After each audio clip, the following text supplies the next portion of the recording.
So I wrote this thread this morning. This is recorded January 7th, 2021, the day after the attempted coup on the Capitol. DC police made 68 arrests and 57 officers were injured. That's really interesting. So I'm just going to narrate this thread for the fans. Fascism is so ingrained in American culture and media that it is only called out when it reaches its most extreme forms, i.e. an attempted coup in the nation's capital. I think that I used the wrong capital here, but technically it's both capitals. Capital with an A is like the city capital, but capital with an O is like the building. So I guess it was the capital in the capital. So I guess that's right. But here's what I have to say is oppressed groups have lived under fascism in the States for as long as the U.S. has existed. When I say oppressed groups, I mean black people, former enslaved people, women. But white women are exempt to this because of their whiteness. Race is like, well, I guess it's I don't want to play Oppression Olympics, but I mean, I don't know, you really shouldn't be playing Oppression Olympics, but it's really like class, race, gender / sex, sexuality, etc., etc. It's only now with the pandemic / Donald Trump's bumbling leadership that the face of American fascism is visible to privilege. White people experiencing their loss of privilege under these conditions incorrectly attribute this to any one of the scapegoats fed to them by the state and or media.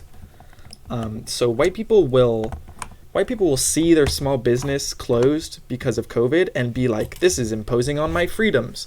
Whereas something that would actually be imposing on their freedoms would be an inability to receive medical care because you have a pre-existing condition, or dying to a preventable disease. Me not being able to get my hair done is not really a loss of freedom. It's it's my duty to my community to keep my neighbors safe by wearing a mask and staying inside, etc., etc. I'm not going to talk about the pandemic. It's tired. We have already talked about the pandemic.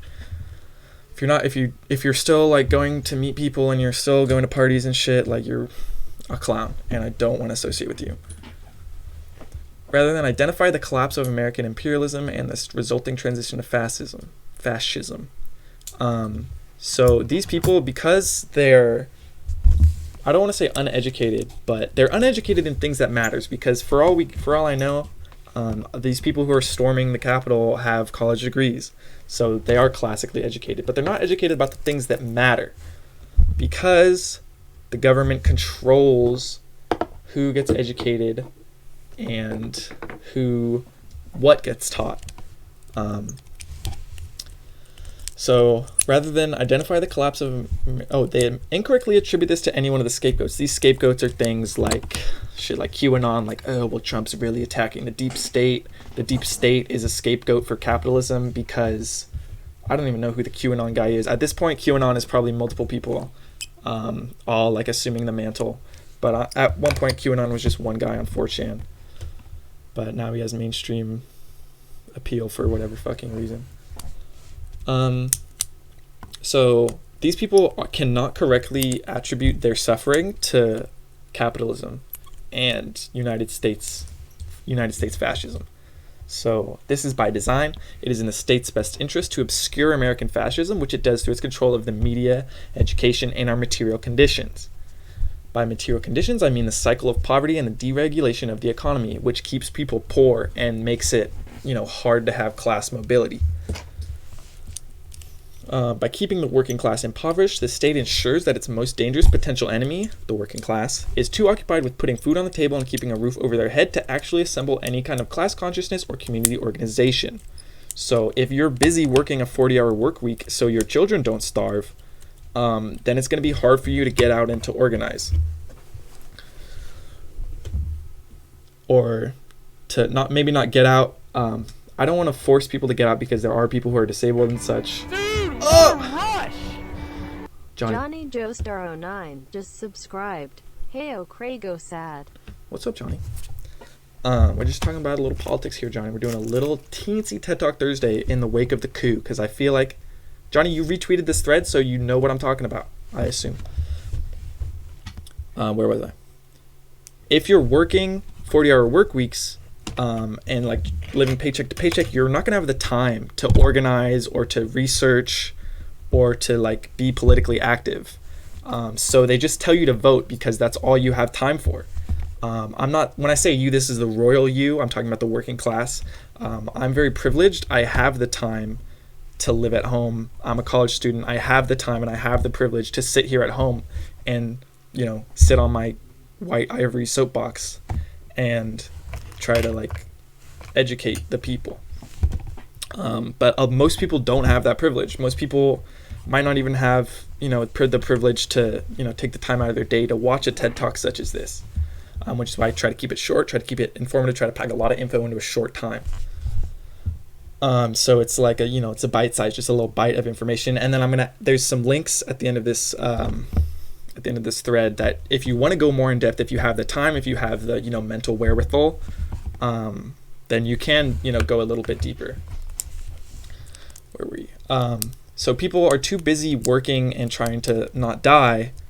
I didn't even mention healthcare in America, which is a bunch of nonsense. So people are too busy to maintain any kind of class consciousness. Class consciousness is also not something that's taught in school. Like there is literally zero mention of Karl Marx in a United States history textbook, despite him being one of the most influential historical figures in the past 2 centuries. Like for a state that loves to talk about how bad communism is, we love to learn about like capitalists and like, I don't know, Hitler. Like we spend so much of our time learning about fascism, but actually 0 time learning about communism. You have to take a specialized like class in communism in like college, which is inaccessible to most people, to get any sort of formal education in anything like left of center. But I digress. I have the utmost respect for activist organizers. It's what I should be doing instead of sitting here posting. But c'est la vie. There is my material conditions and the pandemic make it hard for me to organize right now. I would love, I'm not going to go into that in depth because I don't want to create a precedent where you're failing if you're not actively organizing. Everything helps. Like, I should be doing more than TED Talk. I should probably be donating more money than I already am. But I think you'll find that most people don't do anything. So if you're doing anything at all, then you're helping. And, I'm still young. I still have a lot of time left to do all of that stuff. So I might not be organizing now, but, once my material conditions are a little more stable, once we're not in a pandemic, maybe you will see me, out in the streets, et cetera, et cetera. Any organization or movement which successfully builds power in the face of these conditions is subject to insurgence by state forces and or class traders working in concert with these forces. Never forget COINTELPRO. I'm going to give a little bit of a blurb about COINTELPRO here because this is a spoken thing while I have you here on this video. COINTELPRO is basically an American program ran by the FBI and various intelligence agencies that serves to insert itself and to basically dissolve popular working class movements from the inside out. It started with the Black Panther Party in the 50s. I think it was J. Edgar Hoover who started it. I could be wrong about that. Don't quote me. So basically, the government will do everything in its power to prevent the people from organizing against it. It was later expanded to right-wing groups like the KKK and stuff. But FBI people infiltrating the KKK is kind of like that one meme where it's like, oh God, are there any sheep here? Let me see if I can find it. Here it is. Classic. Wait a minute. Isn't anyone here a real sheep? Like every single sheep? This is like what a KKK meeting is like. Like if I was an FBI agent infiltrating the KKK, like everyone else there is like a cop or an FBI agent. So there's not a lot of infiltrating. There's a lot of like cross-pollination. The Venn diagram of people who are in the KKK and people who are cops is like, it's very close. It's almost the same circle. Any political movement which is aimed at giving power to the people must practice good operational security or risk being dissolved by the feds. I'm not going to say that the Black Panther Party didn't have good operational security. because they were the first group to get COINTELPRO'd like that. So they weren't really ready. They probably didn't. They weren't ready for, you know, such politics of scale that I don't have a super good historical knowledge of the Black Panther Party. I'm not going to sit here and spout my ass off about it. There's other people who have you know, done much deeper analyses, mostly people of color, whose word about the Black Panther Party you should trust over mine. But I will say that they were the first party the first like political group to be COINTELPRO'd, so I imagine that they weren't really ready for it. But this shit keeps happening, and there's like the United States devotes so much money to the propaganda machine and to the like dissolution of political parties that serve to undermine like American hegemony. It's like staggering. Like any movie you've ever seen with a military uniform in it has been funded by the Pentagon and has had their script read by the Pentagon and like screened for anti-military sentiment.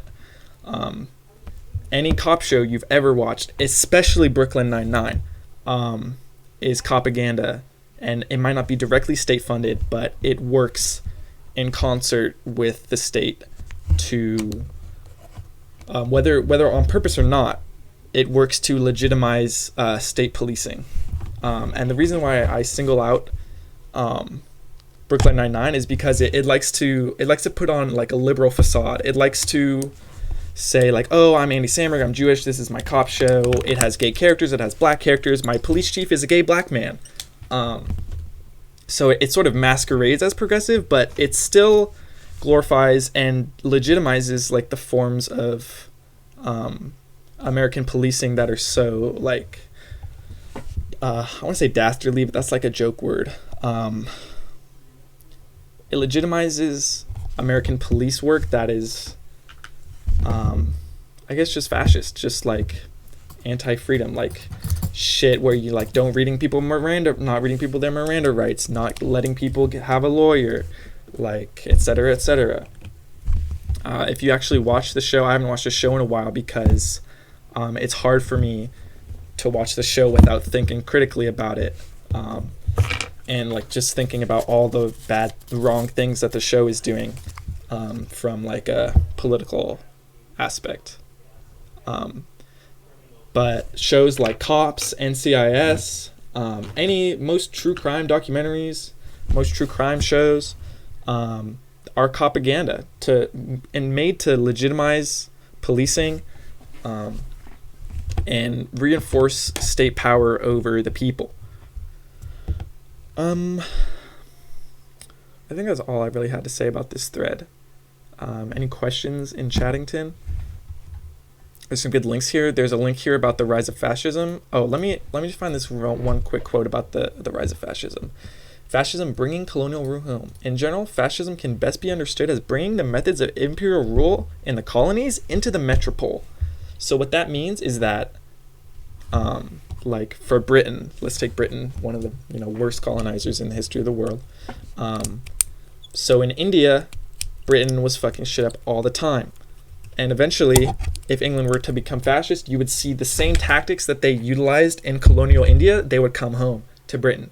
And so in America today, we see the same tactics that America has traditionally used as a colonial state turned inward against people who the colonial state once empowered. So this is what I mean here.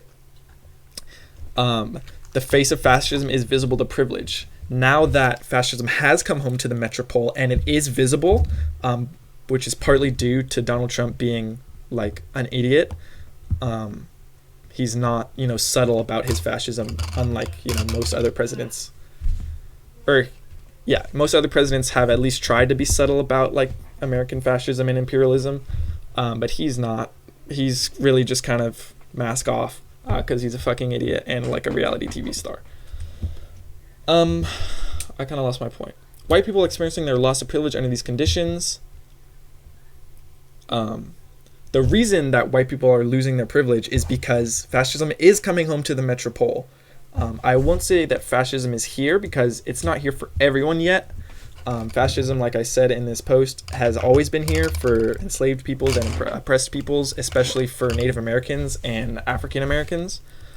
Um, those are the people who American fascism and imperialism and colonialism has historically targeted. I think that's all I have to say.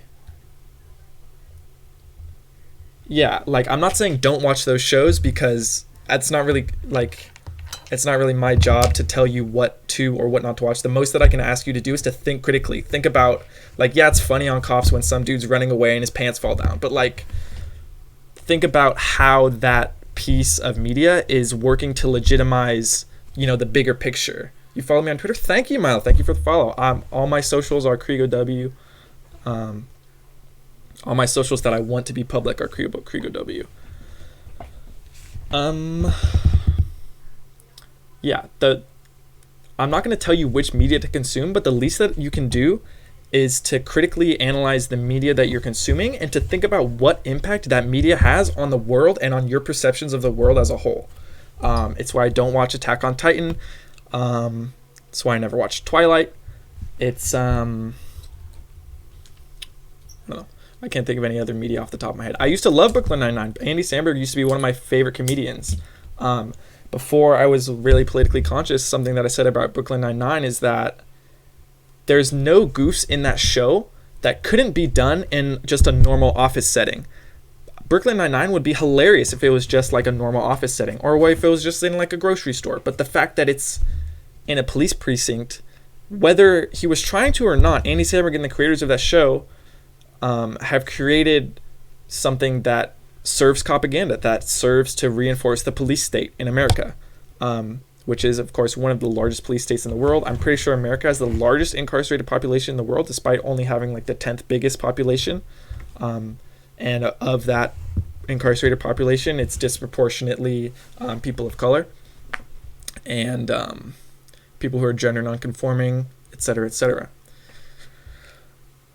Those oppressed groups, like I was talking about, oppressed groups are always going to be targeted by the state, by state fascism, more than non-oppressed groups are. I'm not saying that white people don't go to jail. I'm sure there are many white people who are in jail for crimes that they did not commit. I'm sure there's many white people in jail for, like marijuana possession or something, but the amount of people of color who are in jail for those same crimes is going to be disproportionately higher. I think that's going to do it for this TED Talk. Any final questions before I stop recording? Maybe it's like a minute while I have a sip.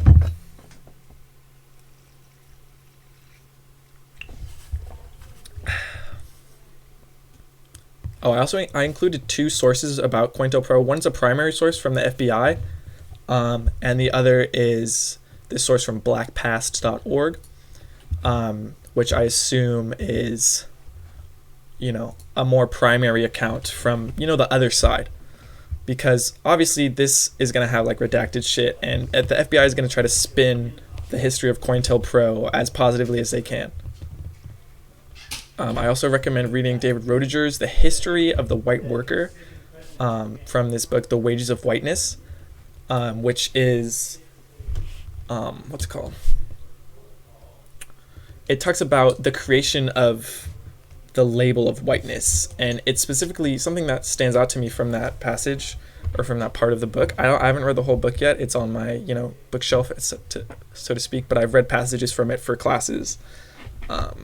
But something that has always stood out to me is that in order to be legitimized, in order to fit under the white label, you have to basically like step on the back of people of color. Like it happened with Italians, it happened with Germans, it's now happening with Spanish people. I was talking to Alyssa, who's from Fresno, and she was telling me about like Latino people who have like Confederate flags up. And the only way for those Latino people to be accepted in like a racist community is for them to be just as racist as the people they're trying to, live next to. Because if I'm Latino and I'm flying a Confederate flag, my house isn't going to get a burning cross planted in front of it. But if I'm just like a normal Latino, maybe I'm flying like a Mexican flag or whatever, then, I'm going to be a target. So that assimilation into white culture is something that immigrant groups have been doing in immigrant groups have been doing in America since America's inception. The Irish did it too. Irish people didn't used to be considered white. It's still happening to people like from the Baltics. The American perception of whiteness is totally a scam because just look at how they treat Armenian people, and how American continues to deny the Armenian genocide. So whiteness as a label isn't as cohesive as you might think. Okay, I think that's going to do it for me. Thanks for watching. Follow me on Twitch, KrigoW, YouTube, also KrigoW, Twitter, KrigoW, Tumblr, KrigoW. It's all the same. It's all KrigoW from the top down, baby. Check out this Twitter thread. I might bookmark it or pin it to my what's it called? I'm not ending stream. I'm just gonna take a pee and come back with some Overwatch. I'm just ending the TED Talk, so it's gonna go up on my YouTube later. Thanks for watching. Peace.